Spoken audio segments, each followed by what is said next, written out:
Fellow Earthlings, the symbolic meaning of water, of a water fountain. The water represents the energy of ambrosia, the eternity pouring into the field of time. The endless, continuous flowing represents the eternal nature of itself, the mystical dimension, and also the infinite dimension of source.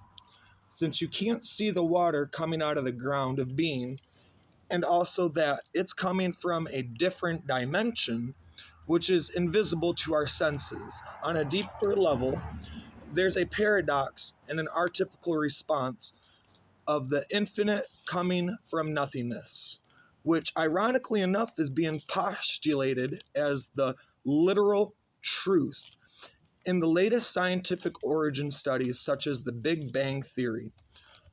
Most fountains that you see spring from a round bowl-shaped container or vase. The inside of the bowl or the pool is sacred space, a holy grail, you might say, which represents the transcendence of duality, or on a psychological level, the gap between our thoughts. Water has long been seen as symbolic of ambrosia, of eternity, and in mythology and psychology as symbolic of the subconscious. A fountain represents the sacred opening or gap or tunnel, which is a connection to eternity itself, as well as the depths of our own being, which, for all we know, and knowingness or chit in Sanskrit, the metaphysical key to riding this wave, so to speak, is infinite, equal in its adventure and richness to experience to the outer world as the yin is to the yang and gravity is to matter. In a way, a kind of mini temple, yet completely natural. A religious, mystical experience, paradoxically coming both the mystical and the physical, representing the connection created by nature herself, which is why it evokes a archetypical response of beauty in most people. The aesthetic being, at least on a symbolic level, the manifestation of mystery.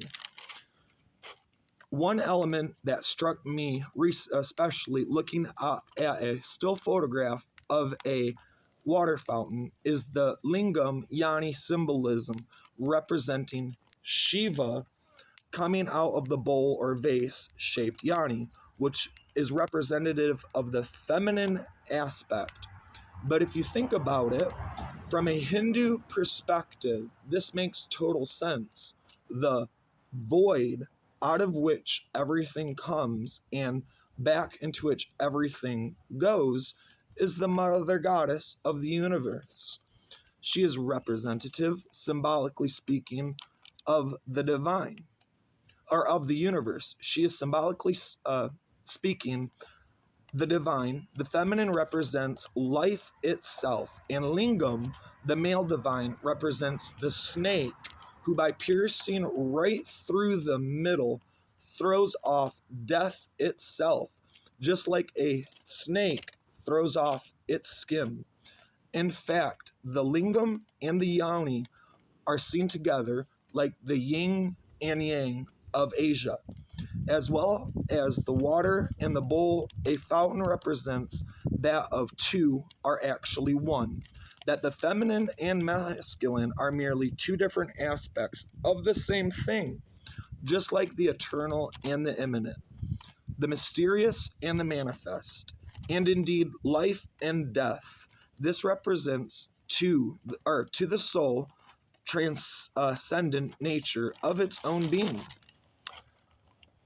A quote by Joseph Campbell: "Nevertheless, here is a great key to the understanding of myth and symbol.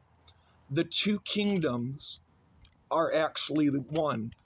The realm of the gods is a forgotten dimension of the world we know. And the exploration of that dimension, either willingly or unwillingly, is the whole sense of the deed of the hero, the hero with 1,000 faces. Here, the realm of the gods is symbolized by the yoni, the void, the bowl, the feminine, and the world we know is represented by the lingam, the masculine aspect. The masculine is representative of manifestation, but that manifestation has potentiality to come in contact with the divine. Indeed, the divine, if it has the energy, the drive, the intent to summon itself in one direction, normally that of spontaneity residing in the bowl of its own heart. And last but not least, another dichotomy. Notice in the fountain in the Hindu temples, the lingam aspect is coming out of the yoni, not going in. It's symbolic of the resurrection itself. New life, nova vita, in this case, coming from sexual is not coming from sexual intercourse, but from the birth of the heart. Fellow Earthlings, have a great day and enjoy yourselves.